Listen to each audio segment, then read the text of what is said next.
Party में गठबंधन के उम्मीदवारों और सीटों को लेकर जो विरोध के सुर उठ रहे हैं, गुजरात की भरूच लोकसभा सीट में भी ये सुर और बुलंद हो गए हैं। आम आदमी पार्टी को ये सीट दिए जाने की चर्चा के बीच अहमद पटेल के बेटे फैसल पटेल ने पार्टी को चेतावनी दी है।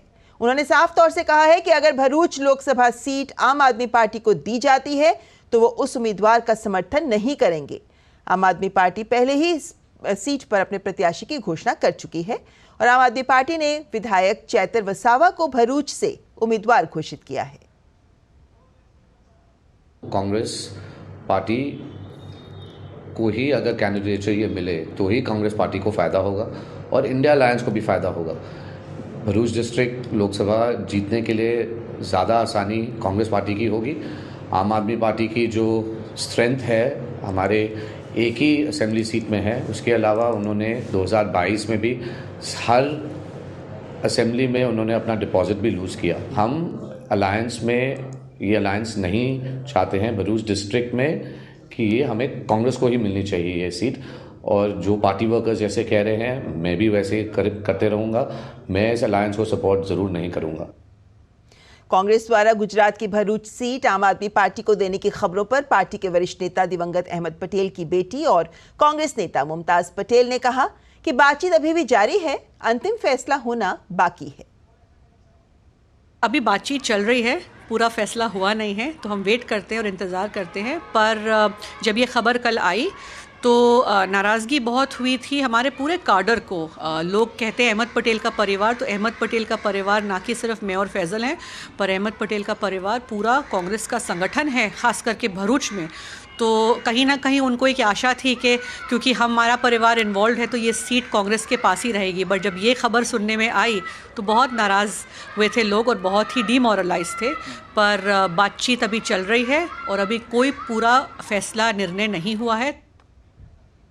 और हमारे साथ अनिल बंसल जी वरिष्ठ पत्रकार बने हुए हैं। अनिल जी, कांग्रेस के लिए तो ये चुनौती बढ़ती नजर आ रही है। पहले तो ये कि गठबंधन हो जाए, उसके बाद चलिए सीटों पर कुछ समझौता हो जाए, पर सीटों पर समझौता होने के बाद अब आंतरिक विरोध के सुर और बुलंद होने लगे हैं। अभी तो यूपी और गुजरात की बात है, लेकिन जाहिर है कि देश भर से इस तरह के सुर और बुलंद होते नजर आएंगे आने वाले दिनों में।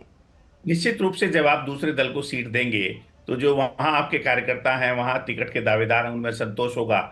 और पार्टी अगर मजबूत हो, उसकी देश भर में स्ट्रेंथ अच्छी हो, तो असंतोष कम होता है। कांग्रेस जो आज वैसे ही बिखराव के कगार पर है, एक एक कर नेता छोड़कर जा रहे हैं, तो वहां निश्चित रूप से असंतोष और ज्यादा होगा, इससे हम नकार नहीं सकते। और कांग्रेस को इस चुनौती का सामना करना ही पड़ेगा, जो और उसको कमजोर करेगी।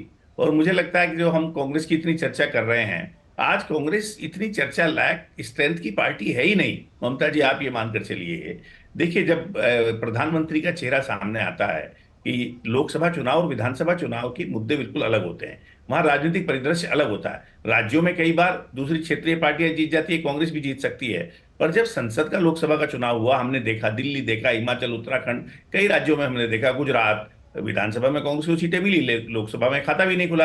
राजस्थान में कांग्रेस की सरकार थी, लोकसभा में खाता भी नहीं खुला। तो लोकसभा में मूल रूप से मतदाता जागरूक हैं। ये देश का नेतृत्व करेगी सरकार, ये दुनिया भर में भारत का जो एक तरह से डील करने का सिस्टम होगा, देश विदेश की नीतियां हैं, बहुत सारे पहलू हैं। तो लोग जागरूक हैं, लोग चाहते हैं कि स्थायी सरकार हो, एक कुशल और योग्य प्रधानमंत्री उसका नेतृत्व करें। तो विपक्ष अभी पहले तो उनके पास चेहरा ही नहीं है, और चेहरे भी जो हैं वो कोई चेहरा चलने वाला नहीं है। तो मुझे नहीं लगता कि जो विधानसभा में कहीं अगर किसी राज्य में किसी पार्टी की सरकार है भी, तो लोकसभा में वहां के मतदाता उसके विपरीत ही मतदान करते हैं। ये कई राज्यों में हम पहले देख चुके हैं, इसमें कोई संदेह नहीं है। जी अनिल जी, आपने कहा कि कांग्रेस पर इस तरह की चर्चा की ही बात नहीं है, मतलब वो इतनी महत्वपूर्ण भी नहीं रहेगी, लेकिन कहना पड़ेगा कि भाई देश का मुख्य विपक्षी दल तो है ही, और जब चुनाव आते हैं तो चुनावी सरगर्मियों में सारे पहलुओं को उठाना भी जरूरी होता है।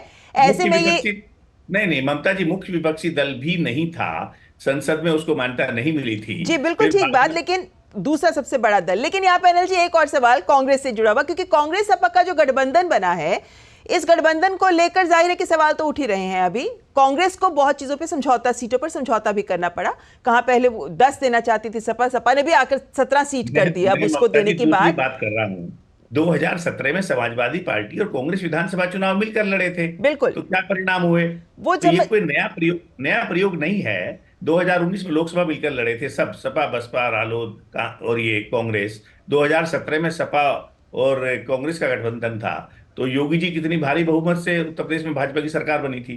तो कांग्रेस का कोई सपा का मिलने का, जैसे दो दो अनिल जी, जीरो तब भी कहा गया था कि सपा को ही नुकसान हुआ है कांग्रेस से गठबंधन करने पर, तो इस बार इस गठबंधन में भी क्या आपको लगता है किसको फायदा होता दिख रहा है, या फिर सपा एक बार फिर नुकसान में जाती दिखती है? दो जीरो मिलने से कोई 10 या 5 या 2 नहीं बनता, एक और एक मिलते हैं तो 2 जी बनते हैं। जब किसका जनाधार ही नहीं है, स्थिति कितनी कमजोर है। वो समाजवादी पार्टी बसपा के साथ तालमेल करने के बाद भी 5 सीटों से आगे नहीं खिसक पाई, उनमें से भी रामपुर की सीट उसके हाथ से चली गई। और लगातार उसने, आज उसकी क्या स्थिति है। जी। तो मुझे लगता है कि तब मुलायम सिंह यादव जीवित थे, अब मुलायम सिंह यादव भी नहीं है। जो भी कहो, उनका अपना एक व्यक्तित्व था, प्रभाव था। बिल्कुल। आज अखिलेश जो हैं, वो उनको ज्यादा लोग गंभीरता से नहीं ले रहे हैं। जैसे राहुल गांधी को आपने कहा कि नशेड़ी कह दिया, हास्यास्पद एक उनकी छवि बन गई है, उसी तरह अखिलेश की भी बहुत ज्यादा गंभीरता की छवि नहीं है, परिश्रमी मेहनती की छवि नहीं है। तो ये जो दिक्कतें हैं उनके साथ में, मुझे लगता है 2 कमजोर लोगों के मिलने से कोई एक आदमी ताकतवर नहीं बनता है। तो यानी उसके कि लिए चुनौतियां इन चुनावों में, इन लोकसभा चुनावों में चुनौतियां बढ़ती ही नजर आ रही हैं। देखना होगा कि कहां तक उनका ये गठबंधन सपा कांग्रेस का भी आगे बढ़ पाता है, या फिर क्या जमीन पर अपना